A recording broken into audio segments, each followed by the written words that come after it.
En el horario de clases, el tiempo propicio para tomar apuntes, para ir sacando apostillas de lo que nos va a explicar el profesor Germán López, presidente de la Asociación Cultural Belgraniana, ¿no? Que había empezado a hablar la semana pasada de la primera revolución americana, ¿no? De la revolución en Haití. Profe, muchas gracias por estar una semana más. Muy buenas tardes. Buenas tardes, Mario. Un placer estar nuevamente en tu programa y con tu audiencia. Bueno, igualmente, profe, realmente es muy lindo recibirte y que vos nos puedas dar siempre una nueva noción, ¿no?, sobre la historia, un repaso y por ahí también una idea nueva, ¿no? Habíamos escuchado el lunes hablar sobre la revolución en Haití, ¿no? Hoy va a ser una especie de continuidad, profe, una segunda parte. Claro, hoy vamos a continuar hablando sobre esta revolución. La semana pasada habíamos dicho que fue una revolución que permitió crear la primera república negra independiente de la historia, ¿no?, en 1804. Y que esto se daba al calor de los ideales de la Revolución Francesa. Esta revolución de los esclavos fue una revolución complicada, ¿no?, donde los intereses geopolíticos de tres países hacían su juego también. Ahí estaban Francia, España e Inglaterra disputándose poder y territorio, ¿cierto? Pero los esclavos tuvieron un líder muy inteligente que fue Toussaint Louverture. Fue un gran líder político que logró establecer alianzas con una y otra potencia de acuerdo a los intereses que más beneficiaran a la liberación de los esclavos, ¿cierto? Y todo hacía suponer que la Revolución Francesa, con las consignas de libertad, igualdad y fraternidad, traería como consecuencia la inmediata libertad de los esclavos. Pero no fue así, ¿no? Hubo un breve lapso de tiempo donde se trató de aplacar los levantamientos de los esclavos mediante el edicto del 4 de abril de 1792, donde la Asamblea Nacional Francesa otorgó derechos civiles y políticos a los mulatos y negros libres. Y a partir de ese momento, los mulatos y esclavos que venían combatiendo juntos se dividen. Francia logra dividir el levantamiento de los esclavos con ese edicto. Los mulatos y negros libres era un sector social discriminado por los blancos, por ser hombres de color. Claro. Sobre todo por los blancos pobres o pequeños blancos, como se les llamaba, porque los mulatos gozaban de algunos derechos, ¿no? Algunos tenían propiedades, incluso eran propietarios de esclavos y amasaban alguna pequeña fortuna. Entonces eran odiados por los blancos y por los esclavos. A su vez, los mulatos odiaban a los esclavos y a los blancos, pero más a los esclavos, porque socialmente estaban más cerca de los esclavos que de los blancos. Hoy diríamos que es el síndrome de la clase media, ¿no? No era ni una cosa ni la otra. Es decir, socialmente Haití era un caldero, era un polvorín. Bueno, la lucha se va radicalizando y al poco tiempo los mulatos son traicionados por los blancos, porque los prejuicios raciales eran muy fuertes, como para que los blancos se dieran derechos ante los mulatos. Y finalmente, en 1794, la Convención Nacional Francesa abolió la esclavitud. Pero en 1802, Napoleón, ya declarado emperador, desconoce todo y se restablece la esclavitud nuevamente en la isla. Y hay un periodo de 2 años de lucha donde se envían expediciones para aplastar a los esclavos, la represión es feroz, hasta que en 1804, después de 12 años de guerra, Haití se transforma en una república independiente. En una oportunidad, Toussaint le dice a un funcionario que venía como representante del gobierno francés algo muy interesante, porque dice, hay hombres que hablan como partidarios de la libertad, pero en el fondo son enemigos jurados de él. Que es lo que estaba pasando con la Revolución Francesa. Se hablaba mucho de libertad, pero los esclavos seguían siendo esclavos. Francia no se podía dar el lujo de perder Haití, por una simple razón. Para 1789 el comercio es colonial británico en su conjunto, es decir, considerando todas las colonias británicas, representaba el equivalente a 27 millones de libras esterlinas. Francia representaba 17 millones, pero de esos 17 millones, 11 millones de libras correspondían al comercio con ellos.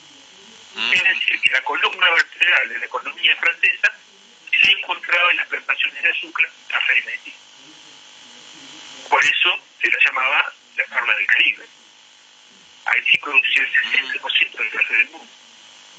En un momento sus exportaciones superaron la producción combinada de las 13 colonias, de los que después serían los Estados Unidos.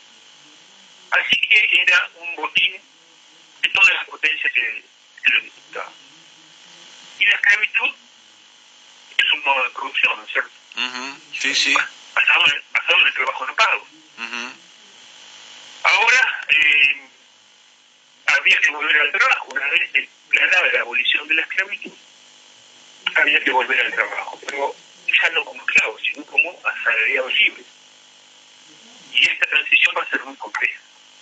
Muy compleja porque se tuvieron que crear leyes para que los antiguos esclavos volvieran a trabajar en las plantaciones, bajo un sistema de trabajo obligatorio pero libre. Y era lógico que así sucediera porque la economía dependía de la agricultura. Por eso Bartholdi trata de crear conciencia y dice: el trabajo es necesario, les decía, para los ex-esclavos. El trabajo es necesario, es una virtud, es el bien general del Estado. Todo hombre ocioso y errante será arrestado para ser castigado por la ley. Pero el servicio también es condicional y será pagado con un salario justo. Esto le decía el líder de la revolución a estos trabajadores, ¿no? Había que poner el país a trabajar y a producir. Claro, sí, sí. El problema que tenían es que los esclavos jóvenes, una vez liberado de la esclavitud, gozaban de su libertad como todos jóvenes, ¿no es cierto? Y andaban de plantación en plantación y no trabajaban. Así que hubo que disciplinar también esa mano de obra para mantener una economía viable. Entonces la libertad estuvo parcialmente limitada. No era que podían hacer lo que querían una vez obtenida la libertad. Y esto se va a organizar en torno a una constitución que se va a proclamar en 1801. Que tiene datos muy curiosos, porque, por ejemplo, en el artículo primero se reconocen como parte del imperio francés,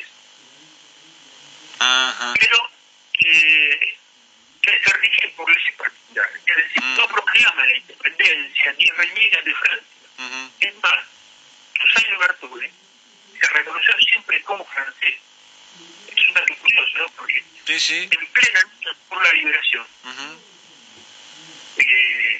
cuando España, aliada con Inglaterra, quiere aprovechar esta oportunidad de caos, de guerra, para apropiarse de estos territorios, porque todos se lo estaban disputando, los esclavos inmediatamente se ponen a luchar en favor de Francia. Entonces estas alianzas circunstanciales muestran la complejidad de la lucha, ¿cierto? De la lucha, sí, no, la verdad que sí, sí. Que muchas veces se entrelazan los intereses de liberación con conflictos internacionales. Ninguna revolución de este tipo tiene un carácter lineal, ¿cierto? También se van realizando de acuerdo al contexto internacional. Porque alguien enseñó muy bien que la única política que importa es la política internacional. Y ahí estas alianzas que parecen extrañas, pero que no lo son de ninguna manera cuando se observan las relaciones internacionales.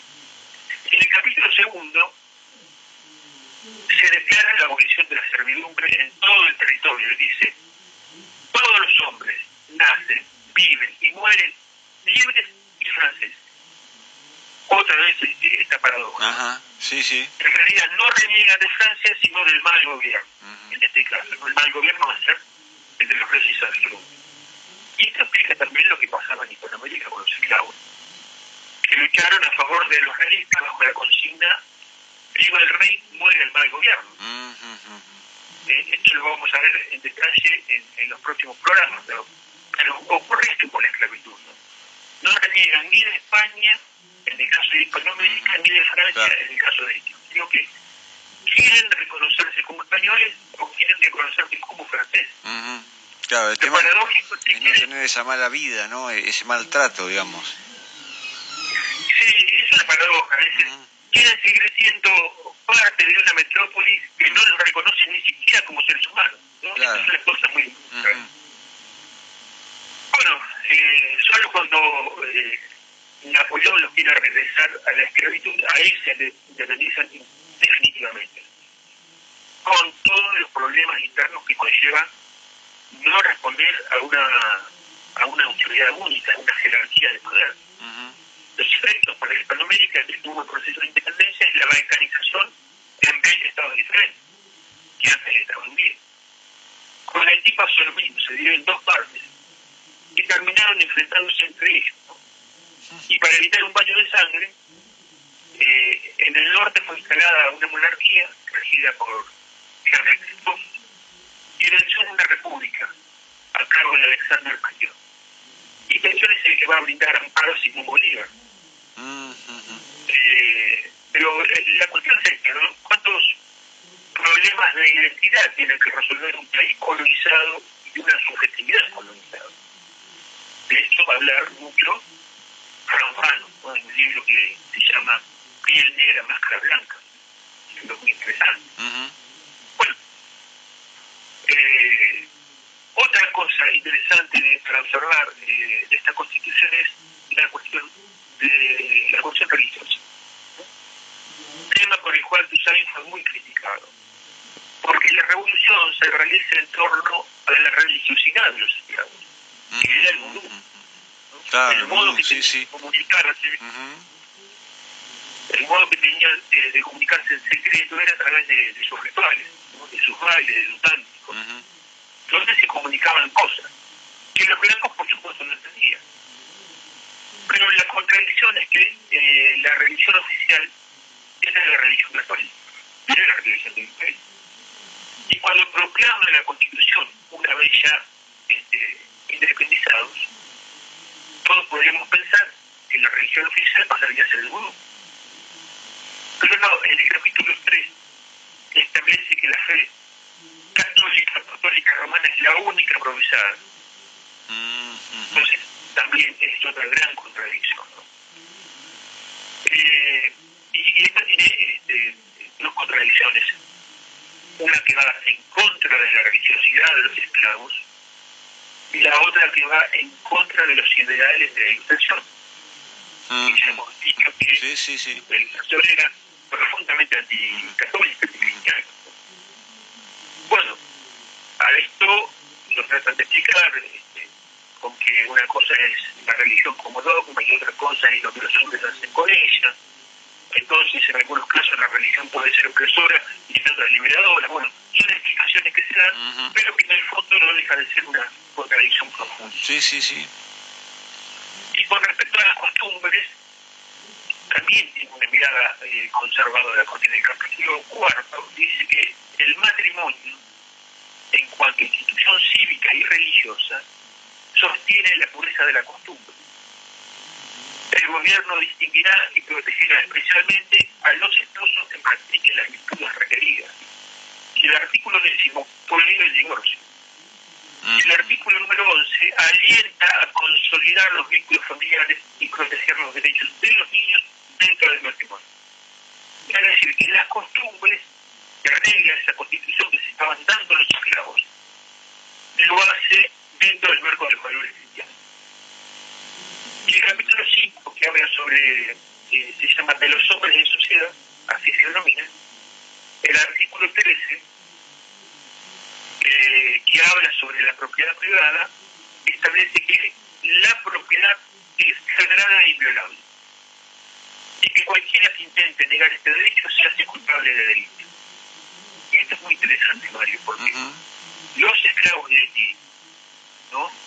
Los más postergados, los más violentados, los más excluidos, cuando se otorgan una constitución propia, después de años de lucha, después de años de guerra y de muerte, lo hacen en nombre de la religión católica y de la propiedad privada. Los que dicen que la propiedad privada es motivo de desigualdad social, etcétera, deberían tomar notas sobre esto, ¿no? Sí, no, la verdad que es un dato sobresaliente. Sí,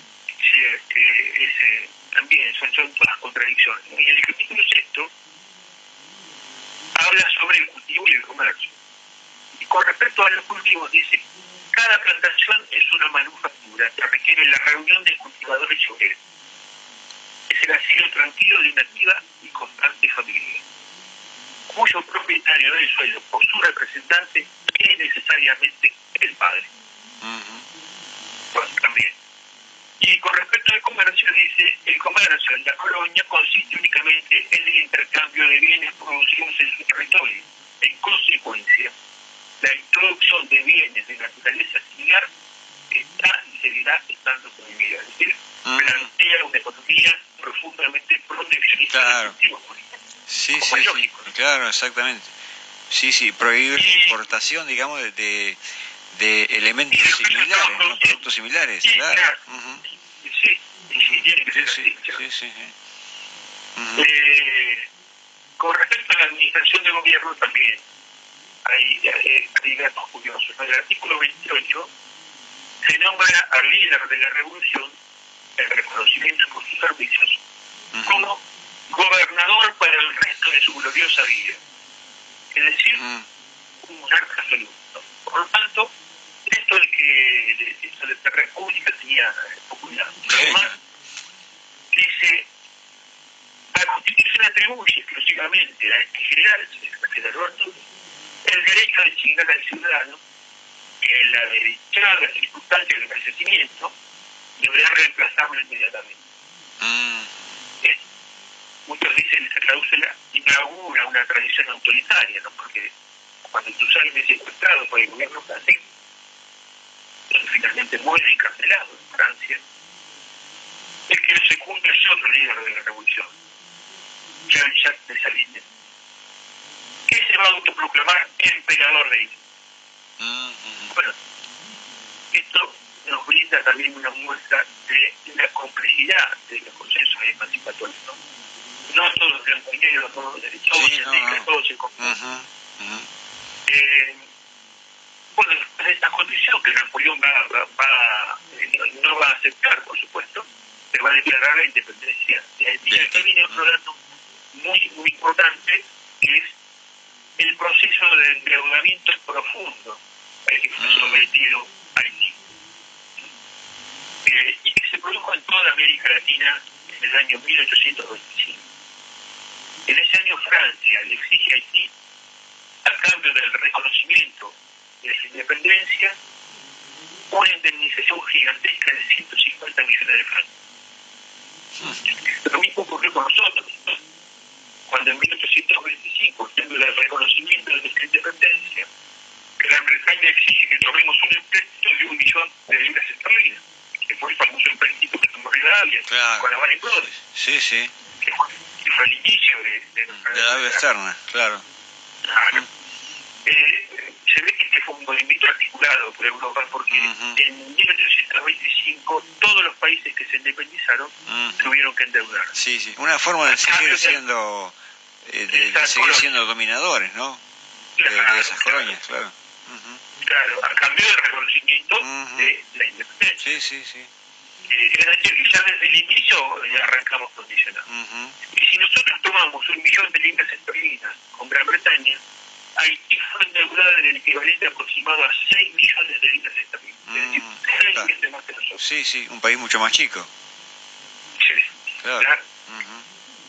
Bueno, esa deuda significa la dependencia financiera a los mercados internacionales desde el inicio, ¿no? Argentina logró pagar esta deuda en 1904, 80 años después. Y Haití le terminó de pagar en 1945. Es decir, de 1904 a 1825 a 1945. Bueno, y para finalizar, Mario, podemos decir que esta revolución tuvo una amplia repercusión en Hispanoamérica, ¿no?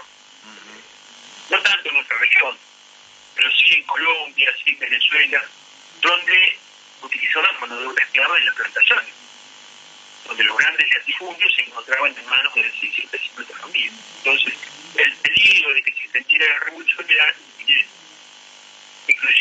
asentamientos que fueron rápidamente sofocados. Y esto hizo que también se cortaran las relaciones con la isla. A partir de 1816, cuando los realistas avanzan sobre los criollos, Bolívar, por ejemplo, se refugia en Haití. No solo que se refugia, sino que Petion le brinda apoyo con armamento y hombres para recuperar el virreinato de Nueva Granada, con la promesa de que una vez independizados estos territorios se declarase la abolición de la esclavitud. O sea, sí, sí. Bolívar, por supuesto, le dijo que sí, y después no cumplió con su palabra. Porque Bolívar era un esclavista. Y esto era reconocido por Simón Rodríguez, que fue el maestro de Bolívar, donde menciona las torturas infligidas por Bolívar a los niños esclavos de su edad, con el permiso de la madre. Bueno, Mario, hemos tratado de describir, ¿no? Sí, lo sí, que ha sido esta revolución de los esclavos. De Haití. El tema, Germán, también de la cuestión idiomática, ¿no? Es decir, se adoptaron el idioma, digamos, español y el idioma francés, ¿no? ¿O se adoptó el francés como oficial? Se adopta el idioma francés y ellos hablan el creol, que es un francés criollo. Claro, sí, sí. Y sí, se adopta la lengua francesa. Claro. Y después, bueno, la cuestión interesante que vas marcando, porque Haití se ha visto envuelta y se vive hoy, ¿no? También un drama tremendo, ¿no? En ese lugar. Digo, cómo sigue, ¿no? Cómo subsiste esas revueltas, esas cuestiones tan problemáticas desde el origen, ¿no? Quizá con distintas vertientes o matices, pero el problema continúa, ¿no?